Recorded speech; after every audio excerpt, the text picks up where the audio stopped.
ẹ̀yin tèmi ṣàlàáfíà lẹ́wà alhamdulilayi rabbil alamin. A dúpẹ́ fún àkókò yìí. Ṣé ẹ mọ̀ pé ọ̀pọ̀lọpọ̀ náà ló mọ̀ pé fasting benefit ni is a form of detoxifying. Òyìnbó no be my language, I must speak it, you understand? Yes, ẹ fẹ́ detoxify. Fasting wà lára tọ́lọ́run bá ti fún ẹ ní oore ọ̀fẹ́, ó wà lára nǹkan tá a lè lò. Oore ọ̀fẹ́ la rí gbà fún Ramadan. Àwọn Kristẹni dẹ̀ ní wọ́n ẹ̀ṣẹ̀ parí àwẹ̀ náà ni. So ọ̀pọ̀lọpọ̀ kan ti flushed out nínú system tí ò dáa. Ẹ mọ́ wàá gbàgbé omi. Ẹ máa mu omi dáadáa o. Ẹ sì máa mu omi. Omi yẹn ó lè flush out àwọn bad cells. Omi lè flush out bad cells. Omi lè flush out kidney stones. Ẹ má gbàgbé yẹn. Kán sọ fún mi pé omi ló ń fi flush out kidney stones on. Yes. Then again, lọ́wọ́lọ́wọ́ tá a wà yìí, tẹ́ bá fẹ́ ṣe tea, ẹ máa include ginger, that is atalẹ̀ funfun. Atalẹ̀ funfun yẹn, àwọn míì lè sọ pé ginseng. Mi ò sọ nípa ginseng o, mo ń sọ nípa ginger, atalẹ̀ funfun. Ẹ include àlùbọ́sà ayù. Tí ẹ rí méjèèjì yẹn combination, ó máa help BP. Ó dẹ̀ máa help eyesight yín, yes, ní méjèèjì yẹn. Then tẹ́ bá wá tún include kànáfùrù. Wow, ó ní iṣẹ́ tó máa ṣe. Ó máa fún yín ní complete blood flow. Ó dẹ̀ máa fún yín ní nice libido. Yes, ẹ máa ṣe kalẹ̀. Nítorí pé kí ni, ẹ mọ̀ pé ara ti congeal tipẹ́tipẹ́. Tẹ́ bá ṣe, a máa bẹ̀rẹ̀ sí ní move blood yín. A máa move ẹ̀ díẹ̀. Fún gbogbo ẹ̀yin tẹ́ ẹ̀ notice tẹ́lẹ̀ pẹ̀lú àwẹ̀ yìí, nítorí pé ara ti free of radicals, ẹ máa bẹ̀rẹ̀ sí ní feel ẹ̀. Tẹ́ bá wá gbé lọ sí another level, tẹ́ bá tún wá include atalẹ̀ pupa. Ẹ̀yin tèmi, ẹ lè get ready arthritis, ẹ lè get ready osteoporosis, rheumatism and many more. Ara ń ro mí, waist ń ro mí. Bẹ́ẹ̀ náà dẹ̀ ni àwọn nǹkan mẹ́ta yìí tí mo mention yìí á tún máa bá yín reduce àwọn bad cells tó ń lead sí cancer, because àmọ́ bí cancer yẹn ṣe ń wá, Ọlọ́run nìkan ló yé, àmọ́ bó ṣe ń wá. Bẹ́ẹ̀ tẹ́ bá wá include ẹ̀ báyìí lẹ́yìn fasting náà, tó yé yín, ẹ tún mọ̀ ṣe báyìí. Lẹ́yìn fasting, ẹ tún wá mọ̀ emulate, kẹ́ ẹ mọ̀ tún mọ̀ fast ẹ̀kan lọ́sẹ̀, àbí tẹ́mi rẹ̀ bá gbé ẹ̀ẹ̀mejì lọ́sẹ̀. I'm telling you, the sky is your limit until Ọlọ́run bá pè ẹ́. Àlàáfíà ló máa jẹ́ tiẹ̀. Ìwọ emulate. Then kí n tó lọ lórí cancer, tó yé yín, ó ní sour soup. Tó bá ti rí èyí tó fresh, tó yẹ tó ti ripe, tó pọ́n dáadáa, ó ti ń wọ́n nísìn o. Tẹ́ kó gbogbo seed ẹ̀ jáde, gbogbo tinú rẹ̀ ẹ blend ẹ̀, mọ̀ mú. Tó bá mọ̀ fi yẹn ṣogi, kó dẹ̀ mọ̀ jẹ̀wà rẹ̀ sí. Wàláì, kò sí nǹkan tó kàn ẹ́ pẹ̀lú chemotherapy or chemo radiation. Yes, àti nǹkan tí mo ní kẹ́ mọ̀ fi ṣe tí lẹ́yìn tó wá include ẹ̀. So yẹ ẹ̀kọ̀ọ̀kan kó mọ̀ fi lemon sí díẹ̀. Lemon not lime.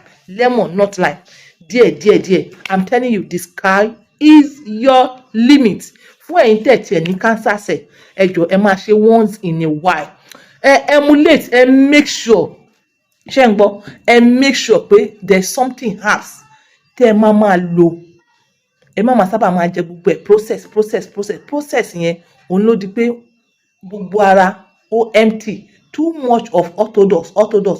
I'm telling you, òun náà ló máa sọ yín di ọlọ́mọ jẹ́ kí wọ́n sọ wá di kòròfo. Either you like it or not, kò í ṣe oògùn tiwa ló finish àwọn èèyàn o. Oògùn tiwa kọ́. Fídíò yìí ti ń pọ̀, but ó ní kankan, ó níbi tí mò ń lọ lórí fídíò yìí. Òun náà ni ọ̀rọ̀ ọmọ tó ń sunkún ká nìsín. Ọmọ tí wọ́n pè ní Ọlámídé Sulaimana. Although a mọ̀ pé lifestyle náà nìyẹn, trend, bó ṣe mọ́ fẹ́ trend náà nìyẹn. Kankan mọ̀ create something unusually. But a lè sọ wípé ó fẹ́ trend, kó jẹ́ wípé it is the other way round. Maybe something more is happening to him. every day is for the thieves, one day is for the owner. Jojúmọ́ wọn náà wọ́n fẹ́ trend, wọ́n máa parọ́ jayé, wọ́n máa parọ́ jayé, wọ́n máa parọ́ jayé. Tó bá yá irọ́ tí wọ́n pa yẹn ó máa jẹyọ sí wọn lára. Kó máa ṣe pé irọ́ tí wọ́n ti ń pa òun ló fẹ́ jẹyọ sí ara rẹ̀ báyìí. Tí ọmọ yẹn sunkún ká ní ìgboro Èkó tó ń sunkún tó fọwọ́ gbáyà tó ṣe bí èèyàn tí kankan ṣe, tó ṣe bí èèyàn tó ti mú nǹkan, bóyá ó mú nǹkan ni bóyá ó ti mú àìsí ni kò yé mi, àbí ẹ má gbàgbé inú fídíò ẹ̀ kan ó náà ní asthma, òun fẹ́ kí àwọn APC tó ń campaign fún gbà yẹn kán wá help òun. Níbo ni MC Olúọmọ wà?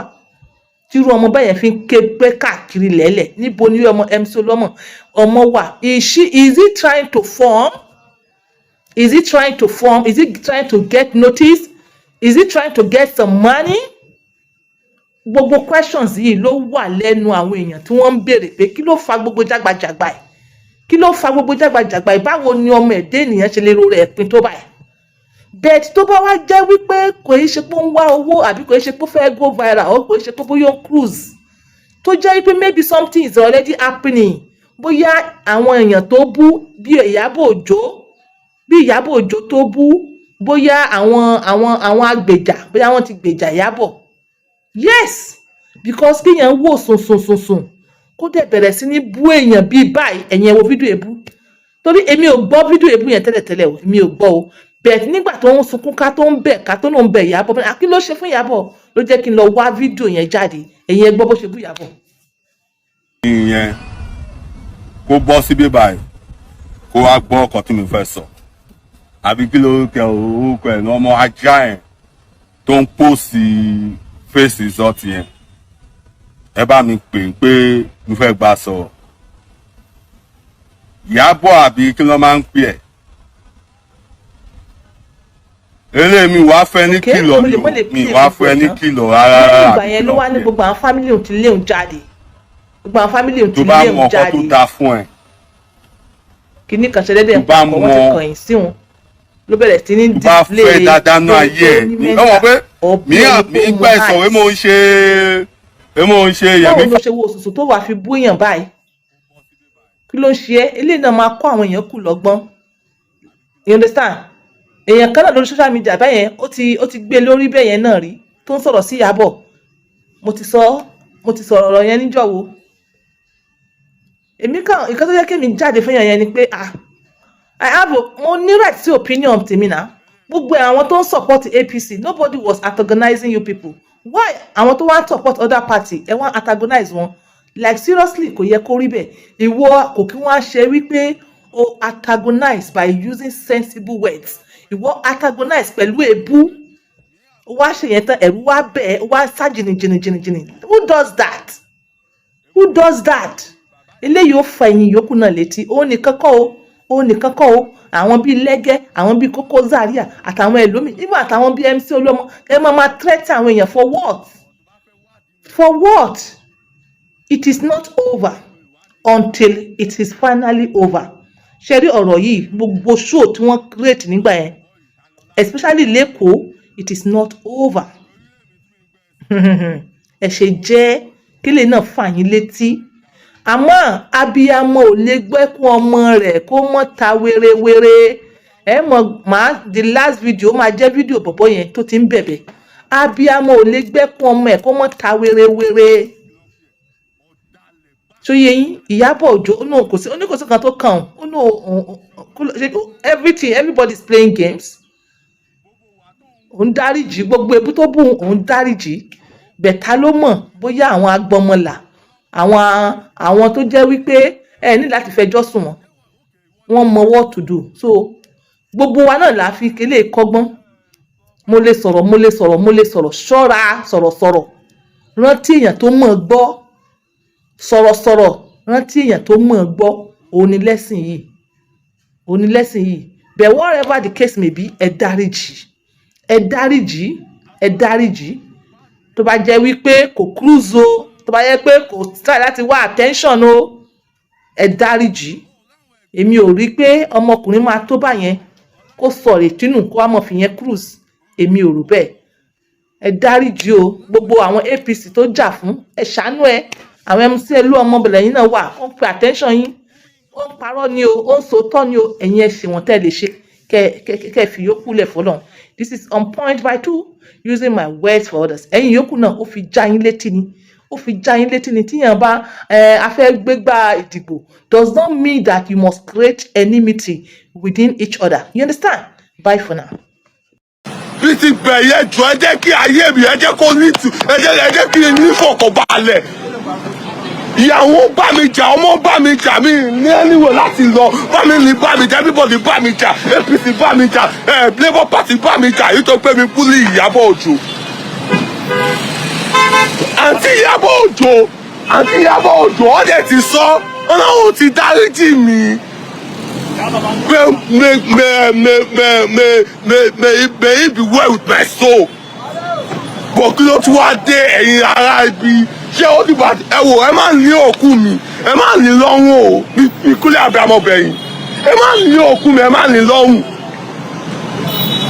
Because I'm confused right now. I don't know what to stand for. I don't know where to go.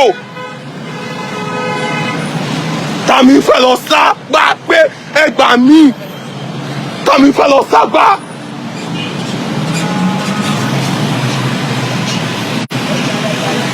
Ẹ jọ̀ọ́, I am kneeling down on the pulpit.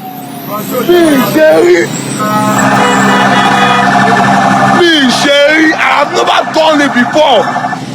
Mi ṣe rí. But I have to do this. Tẹ́tí bá kúnlẹ̀ lójú títì. This is a pulpit. Gbogbo ẹ̀yin mídíà pátápátá. Èmi Ọlámídé kúnlẹ̀ lójú títì o. Ojú títì mi wà yìí mi kúnlẹ̀. This is an express mi kúnlẹ̀ báyìí.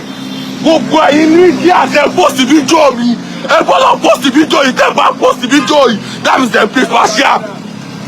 I am kneeling down to beg everybody. Mi ṣẹ̀yìn o. Mi ṣẹ̀yìn o.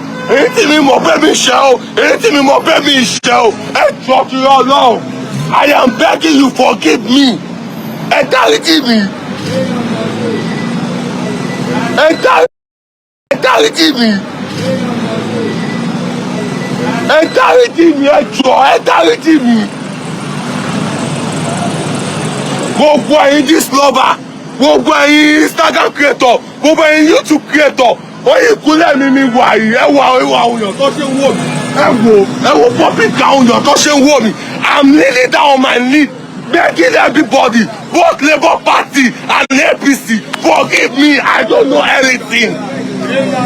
Wàhálà yìí ti pọ̀ jù 20 yìí ti pọ̀ jù láyé mi. Election ti tọ́.